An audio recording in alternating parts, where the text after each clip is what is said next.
Moving on from that topic, now let's get back to the Astros for this week as we begin the American League Championship Series. And we've been here before, right? I think in 2017, right before the World Series, I stood here with many of you and talked about our preparations for that event, which was coming right after Super Bowl and everything else that we had dealt with in that busy year. But the Houston Police Department is working diligently with our law enforcement partners to staff the upcoming 2021 ALCS to ensure the safety of baseball fans who will be attending and all of those that will be attending inside the event, the Minute Maid Park, and then ancillary events throughout our city. And we'll talk about those in a minute. We will have the necessary law enforcement personnel on hand and out there to mitigate threats to the public and keep the public safe. And also to help those that are conducting business and all of our citizens go about their normal activities with very little interruption. Now, this is the 5th year in a row the Astros are competing in the postseason. And with this experience, along with many other special events that we've hosted in our city, right? The annual marathon, several Super Bowls, World Series before, most of the major events that we host in our city have prepared us very well over the years and over the decades to be a city that is used to responding to large-scale major events. And we do it very well and have a stellar reputation in responding and keeping those events safe and secure. And we will do the same for this event. What we've learned from those past events is that oftentimes it's not just the event itself that can pose some challenges to us for public safety, but it's the ancillary events. It's maybe the watch parties that come up. It's the increased traffic and mobility issues. Those are the things that we will also be focused on, not just in the footprint of the stadium, but all of those things that could potentially be issues for us in the nearly 700 square miles that the Houston Police Department patrols. And so we will definitely have officers on hand throughout our city for various ancillary events that always follow a big sporting event like this. To mitigate mobility issues and to properly manage large crowds, we have been working diligently with our public safety partners. That includes all of our local partners, to include Metro, Harris County Sheriff's Department, Houston Fire Department, to make sure that we are well equipped and well prepared for this event. We also work closely with Mayor Turner's Office of Special Events and Director Susan Christian on any major event in the city of Houston, and that's part of our normal preparation and planning process. Our threat evaluation and intelligence sharing is much more robust today than it was in decades past with our partners, and we take that relationship very seriously, and we prioritize those relationships so that we can leverage the limited resources that we all have to keep the public safe. Also, when you look at major events in the city of Houston, unlike 2005 or 2004, right, when we did Super Bowl and then World Series, things have changed a little bit, and the increase in technology also benefits us and benefits the citizens. It helps us in our public safety efforts, but it also helps communicate out to the public things they need to know, right, to enjoy the event, keep themselves safe. And so those social media platforms will be very prevalent to inform citizens on issues pertaining to public safety, transportation, mobility, etc. Now, the Houston Police Department, as I've mentioned, is well positioned and prepared to be great public safety partners and hosts for this year's ALCS. We have a stellar reputation, like I mentioned, for hosting events like this in a successful manner and taking into account the needs of all stakeholders. And we look forward to doing that once again and shining along with the Astros during this postseason run.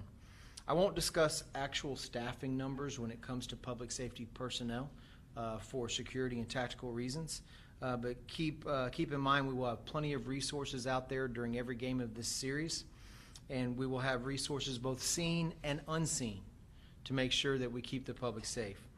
It's also critical, and I've said this many times in preparation for special events, it's also critical that we have the community help us and be a force multiplier for us. It's very critical that if you see something, you say something. I cannot emphasize that enough. If you see something, say something. That will help law enforcement be informed of what's going on and all of our public safety partners to make sure that we can have the safest environment possible. I would ask that everybody celebrate responsibly, and please remember, we cannot say it enough, do not drink and drive. We are sharing the roadway with everyone. Do not drink and drive. Please celebrate responsibly during this series. I would also ask, and I've done this before, I would ask that you pack two things. with you. If you're going out to enjoy the series, you're going out to enjoy the game, you're going to a watch party, you're going to be in and around downtown or the events, I would ask that you pack two things. I would ask that you pack your pride for our Astros, and I would ask that you pack your patience. It might take a little bit longer to get where you're going. That's okay. This is baseball. Let's have a good time. These are the good things in life, right? This is something we can all be excited about and have a smile on our face. Let's enjoy it. And let's enjoy it by being courteous to our neighbors. Let's enjoy it by being very patient if it takes a little bit longer to get where you're going. Everybody, please be a little bit understanding and know that we're doing our best to keep everybody safe, keep traffic moving, and all of those things to help our city enjoy this event. So we stand ready at the Houston Police Department to support Mayor Turner and his team in being great hosts for this year's ALCS. So lastly, on some details, let me talk to you about road closures. You'll also be able to take some screenshots up here for you. And I'm sure we can put something out on social media today as well. But road closures for the ALCS surrounding Minute Maid Park. So Crawford between Texas and Congress closed for emergency vehicles only. Crawford between Texas and Congress closed for emergency vehicles only. Congress between Hamilton and Crawford restricted to 2 lanes. Congress between Hamilton and Crawford restricted to 2 lanes. Texas between Congress and Hamilton restricted to 2 lanes before and during the game. Texas completely shut down post-game between LaBranch and Hamilton. Texas completely shut down during post-game between LaBranch and Hamilton. And Preston closed between LaBranch and Crawford. Preston closed between LaBranch and Crawford.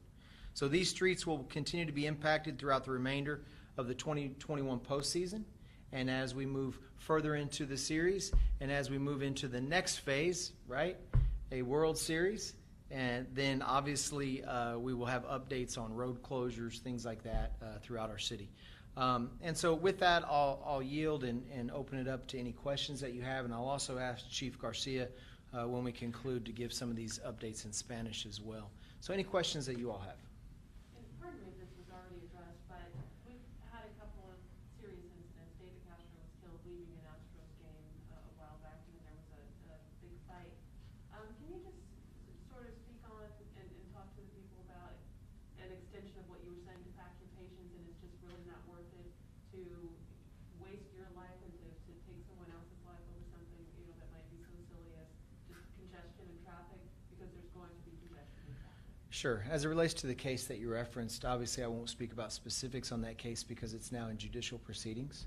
So I won't speak about that case in specifics, but I will say that there's no police chief or police executive or police officer in America who could stand up here and tell you that they can prevent every random act of violence that's just senseless. You know, we try to put rational thought to something that is 100% irrational. It's very difficult for us to do that. There's none of us that, despite our best efforts, can ever prevent every single thing from happening. But rest assured, we will be out there, and we will be out there in great numbers, like I said, both seen and unseen, to thwart any possible threat, whether that be arguments during, arguments before, arguments after the game. We are going to be out there doing our very best to make sure that we keep everybody safe, we keep the citizens safe. The last thing we want is any tragic, senseless, avoidable crime to affect anybody in our city. So we're going to do our very best to make sure that we don't face that. Impossible to prevent everything from happening, but we're going to do our very best to do that. Now, when it comes to fans and when it comes to fights or disagreements, I said this when I had this similar press conference in 2017. You know, hospitality goes a long way. And I think in Texas, we understand that. And I think in Texas, we're going to be great neighbors. We're going to understand that there's something that's inherently good about some sports rivalry. There's something inherently good about rooting for your team and your heroes, and that's a good thing. And when we have others in our city that are visiting, our mayor has said it many times, we are a welcoming city, we are a can-do city, and I think that our fans will be great, just like they always are. The greatest fans in the United States right here in Houston, Texas, and I think they will treat everybody with respect and with integrity, and that's what we would expect. And we will tolerate nothing less. So obviously we would take action if anything like fights or anything like that were to occur. But I think that fans in Houston, I think we set the bar very high, and I would expect that of our fans during this series. For those that are concerned about COVID and, those measures, what can you tell us about, the recommendations for, when they're attending the game or these watch parties? Well, that's obviously for the Astros organization to answer regarding what their protocols are. If citizens have any questions about any particular protocols they have in place regarding COVID or the pandemic, then they would need to go to the Astros site, check, regarding their tickets, et cetera, and all of those things. And so that would be completely under their purview as it relates to their protocols for the game. And for the pre-game and post-game traffic and road closures, can you give us some timeline or some hours that you're going to start and finish? Right. So pre-events today, really, you should be expecting for those things to really start around 3 to 4 o'clock this afternoon. And so expect that, several hours before the event, anytime we have a game in our jurisdiction. So be ready for that. Those pre-game events that happen outside the stadium, but I've covered that in the road closures. But just be aware that people are going to start coming early. If you're looking at a 7 p.m. game, don't expect that's when everybody arrives. Everybody starts arriving early. When people arrive at different times and staggered times, sometimes that helps us with mobility. Leaving the stadium is a little more difficult because everybody's leaving at the same time. But as I've said many times before, there are things that we are ready for simply because we have games in that stadium all the time, right? And we're used to that. So it's not like we created a new venue. We're used to the venue, used to the footprint, still holds the same amount of people. It's some of the ancillary things where you get additional crowds, or it's some of maybe the watch parties that happen in establishments throughout the city that also cause the need for additional resources, and we're ready for that. What new challenges are you guys facing? Maybe that new gun law? So obviously we're aware, and our officers are trained accordingly as it relates to the new law that went into effect on September 1 regarding carry and regarding those that can carry firearms. However, it will not change our reaction to the game. It will not change, and in fact, thus far we have not had any major incidents since the law went into effect on September 1st. That we've been overly concerned about. So our posture will still be the same, and we'll handle any incident we need to regarding firearms on an individual and case-by-case basis in the confines of the law and apply the law appropriately. But our officers have been trained, informed on the new law as it relates to carry in Texas, and so they're ready to deal with those eventualities. Any other questions before we go to Spanish? Chief, one other question that came up was about parking scams and parking attendants, and people should make sure that they're not being scammed. And we're going to be looking for that too, right? Absolutely. So we always, anytime we have a major event, we're looking for those that would be perpetrating scams, whether it be counterfeit merchandise and selling those things. We'll have teams that are involved in investigating those potential crimes, whether it be ticket sales, etc., parking. Just make sure that you are thinking through where you're parking, what you're doing legitimately, who you're giving your money to. Be safe about that. Be safe walking in and around downtown. If you park far away and are walking to the event, please watch out for traffic. Remember, follow all pedestrian rules when you're downtown, in and around. Stay in crosswalks. Do those kinds of things. Help us keep the pedestrians and the motoring public safe, both. And again, I cannot emphasize it enough. You have to pack your patience if we're going to enjoy this the way that we should as a city, right? If we're going to have a great time. Pack your patience, and I think everybody will enjoy it. And please remember, the difference between an American League Championship Series or a World Series and, say, a Super Bowl, and I've said this before, for a Super Bowl, you know well in advance, many years, that you are hosting that event. With baseball, it's a little bit different. We get a very short time. We get a very short time to know that we are going to be hosting and that we need to prepare the necessary public safety posture. However, we don't wait on that, right? We anticipate our Astros to be right here where they are. And so we're excited about that. We anticipate the Astros to be there 5th year in a row. So we've been planning for quite some time, even though the timeline is shortened. And then remember, we do get a little bit of time to regroup and get ready for another game, because when you're dealing with baseball, not every single game is in your jurisdiction, right? Team travels and then comes back home. And so you get time to regroup and you get time to take a breath between the next event and the next game that you have to get ready for. Any other questions? Sure. And are you aware of any particular parking scams that have been going on? Or, and also, it's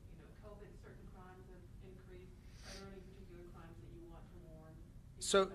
so we deal with counterfeit scams like that anytime we have a large sporting event, and so we're pretty used to dealing with that and investigating appropriately. I don't have any current credible threat that we have one particular crime like that going on that's related to this ALCS. We don't have any credible threat related to this event right now that we are overly concerned about, but that doesn't change our posture, right? We lean forward from a public safety perspective in all of these events.